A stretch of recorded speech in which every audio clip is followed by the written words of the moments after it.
Assalamualaikum warahmatullahi wabarakatuh. Asal mula bahasa Indonesia. Bahasa Indonesia adalah bahasa resmi Negara Kesatuan Republik Indonesia dan bahasa Persatuan Bangsa Indonesia. Dari sudut pandang linguistik, bahasa Indonesia adalah sebuah variasi dan bahasa Melayu.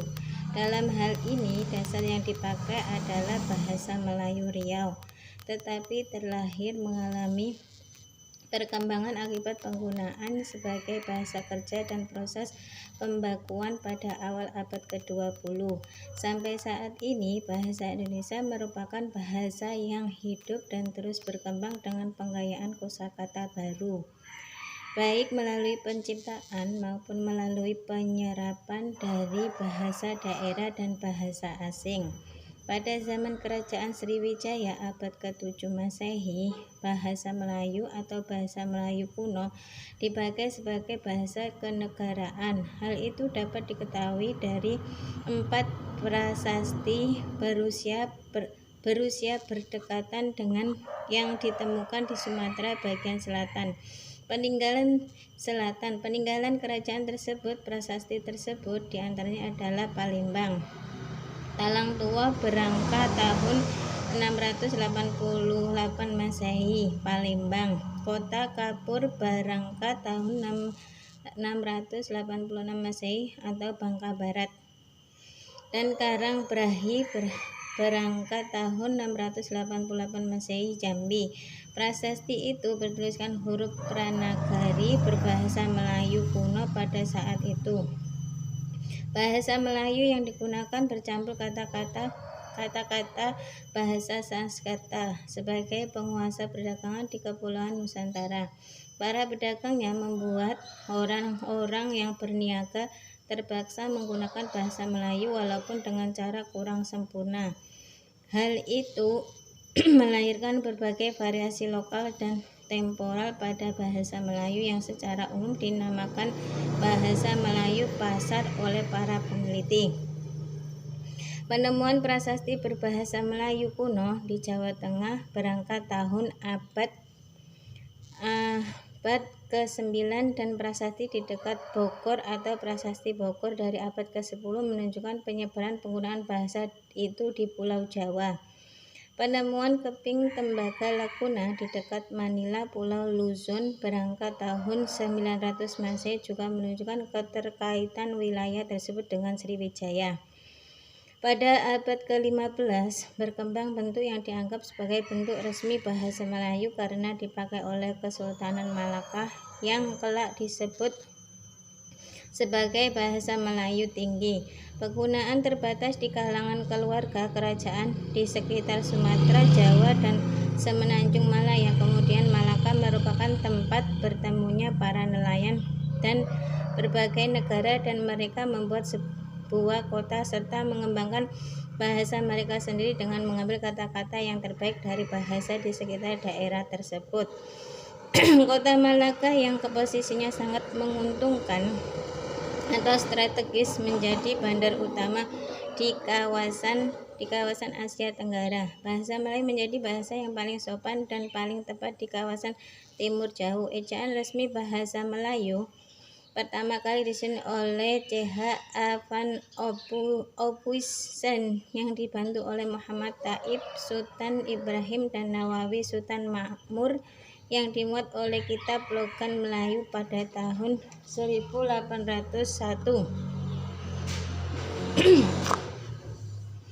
Proses pengesahan bahasa Indonesia sebagai bahasa persatuan. Pada zaman penjajahan Belanda pada awal abad 20, pemerintah kolonial Hindia Belanda melihat pegawai pribumi memiliki kemampuan memahami bahasa Belanda. Melihat pegawai pribumi memiliki kemampuan memahami bahasa Belanda yang sangat rendah. Hal itu yang menyebabkan pemerintah kolonial Belanda ingin menggunakan bahasa Melayu untuk mempermudah komunikasi, yakni dengan patokan bahasa Melayu tinggi yang sudah mempunyai kitab-kitab rujukan. Sarjana Belanda mulai membuat standarisasi bahasa. Mereka mulai menyebarkan bahasa Melayu yang mengadopsi ejaan Van Ophuijsen dari Kitab Logat Melayu. Penyebaran bahasa Melayu secara lebih luas lagi dengan dibentuknya Komisi Volkslectuur atau Komisi Bacaan Rakyat pada tahun 1908. Pada 1917 namanya diganti menjadi Balai Pustaka. Badan penerbit ini menerbitkan novel-novel seperti Siti Nurbaya dan Salah Asuhan, buku-buku penuntun bercocok tanam, menuntun pemelihara kesehatan yang membantu penyebaran bahasa Melayu di kalangan masyarakat luas.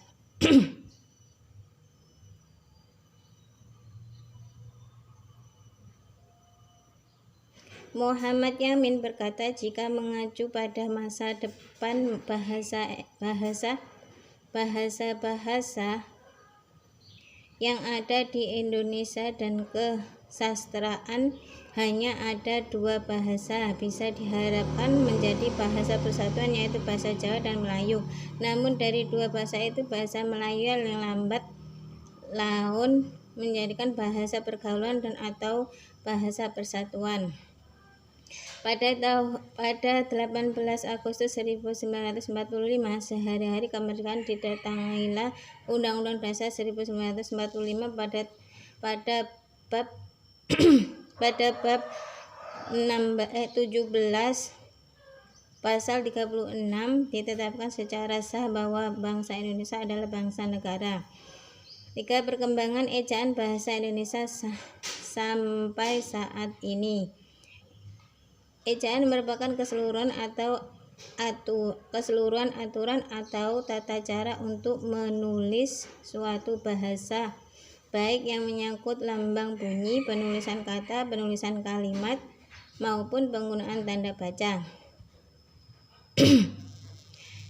Bahasa Indonesia hingga ditetapkan sebagai bahasa persatuan muncul ejaan baru, yakni sebagai berikut. A. Ejaan Republik.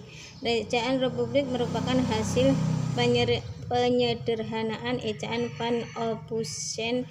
Ejaan Republik mulai berlaku pada 19 Maret 1947. Beberapa perbedaan yang tampak dalam ejaan Republik dengan ejaan Van Ophuijsen dapat diperhatikan dalam uraian di bawah ini. Gabungan huruf OE dalam ejaan Van Ophuijsen diganti dengan U dalam ejaan Republik. Bunyi hamzah dalam ejaan Van Ophuijsen diganti dengan K dalam ejaan Republik. Kata ulang boleh ditandai dengan angka 2 dan ejaan Republik.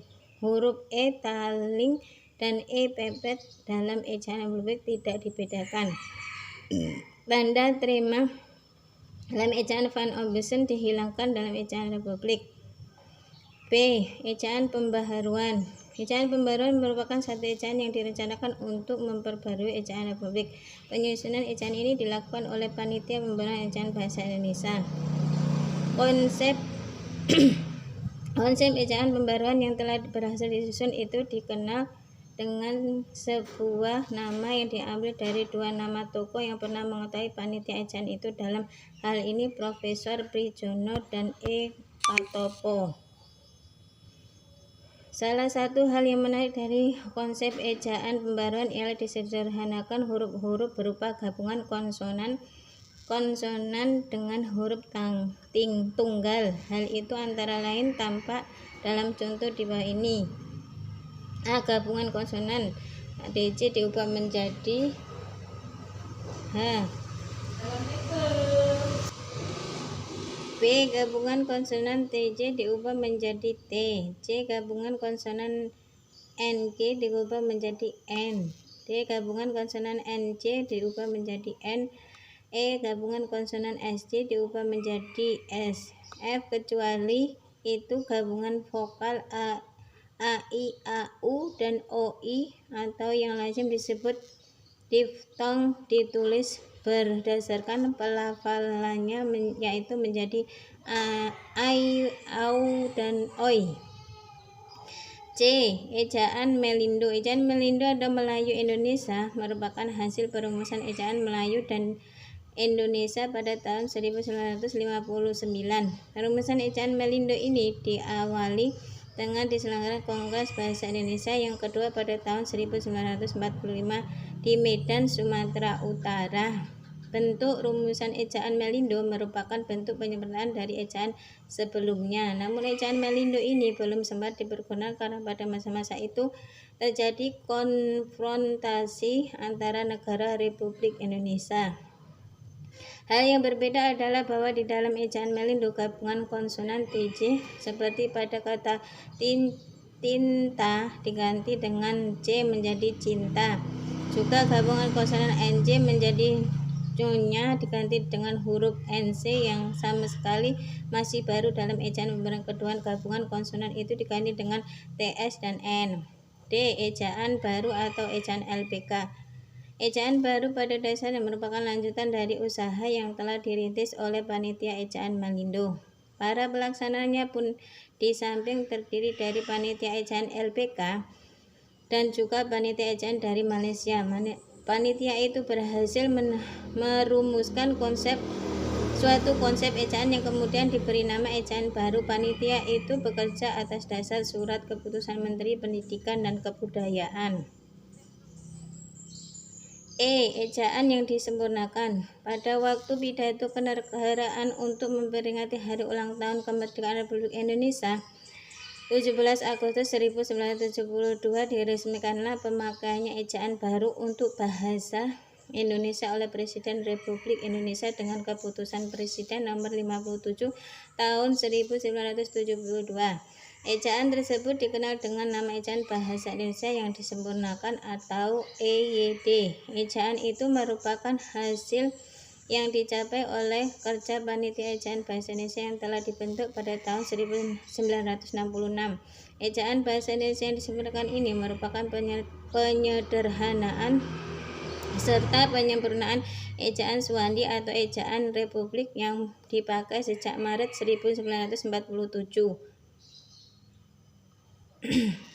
F. Ejaan Bahasa Indonesia atau EBI. Zaman terus berubah, teknologi terus berkembang dan bahasa pun terus menyesuaikan perubahan. Masyarakat yang kritis terus mendesak Badan Pengembangan dan Pembinaan Bahasa untuk segera merevisi pedoman EYD sehingga muncul PUEB sebagai bentuk jawaban atas kritikan yang diterima. Selanjutnya EYD berubah menjadi EBI, Ejaan Bahasa Indonesia, sebagai pedoman umum sejak akhir 2015 silam. Perubahan yang dilakukan oleh Badan Pengembangan dan Pembinaan Bahasa Indonesia ini berlandaskan Peraturan Menteri dan Kebudayaan RI Nomor 50 Tahun 2015. Ragam dan laras bahasa. Ragam dan laras bahasa. Ragam bahasa adalah variasi bahasa menurut pemakaian yang berbeda-beda menurut topik yang dibicarakan, menurut hubungan pembicara, kawan bicara, orang yang dibicarakan, serta menurut medium pembicara.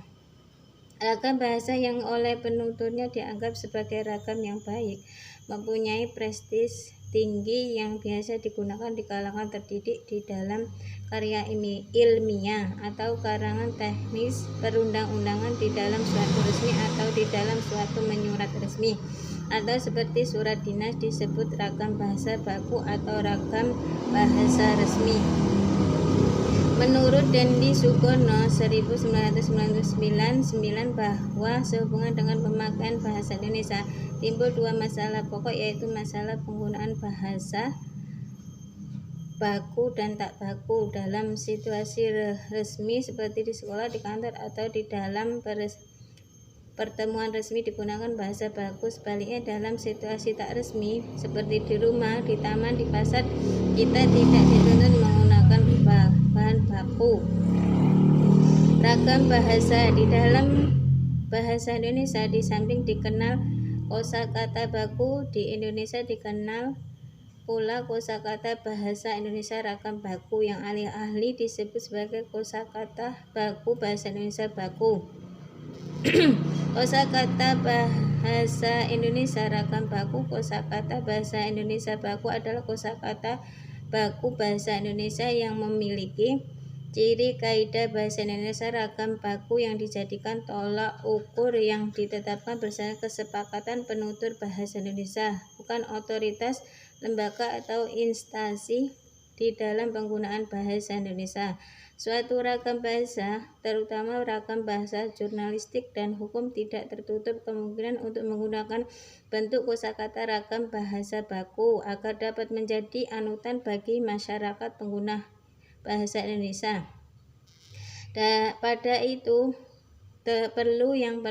yang perlu diperhatikan ialah kaidah tentang norma yang berlaku berkaitan dengan latar belakang pembicaraan,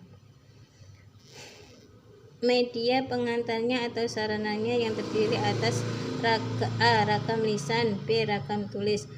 Ragam lisan adalah bahasa yang diucapkan oleh pemakai bahasa. Kita dapat menemukan ragam lisan yang standar, misal pada saat yang berpidato atau memberi sambutan dalam situasi perkuliahan, ceramah, dan ragam lisan yang non standar, misal dalam percakapan antar teman, di pasar, atau dalam kesempatan non formal lainnya. Ragam tulis adalah bahasa yang ditulis atau yang tercetak. Ragam tulis pun dapat berubah, ragam tulis yang standar maupun standar. Ragam tulis yang standar kita temukan dalam buku-buku pelajaran, teks, majalah, surat kabar, poster, iklan. Kita juga dapat menemukan ragam tulis non standar dalam majalah remaja.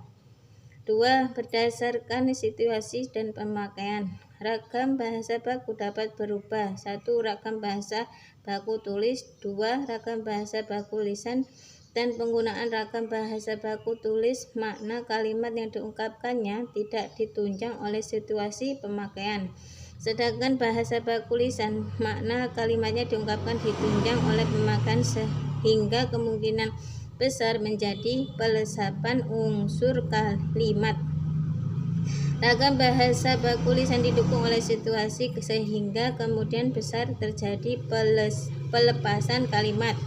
Pembicaraan lisan dalam situasi formal berbeda tuntutan kaidah pelakuannya dengan pembicaraan lisan dalam situasi tidak formal atau santai. Jika bahasa lisan dituliskan, ragam bahasa itu tidak dapat disebut sebagai ragam tulis, tetapi tetap disebut sebagai ragam lisan, hanya saja diwujudkan bentuk tulis.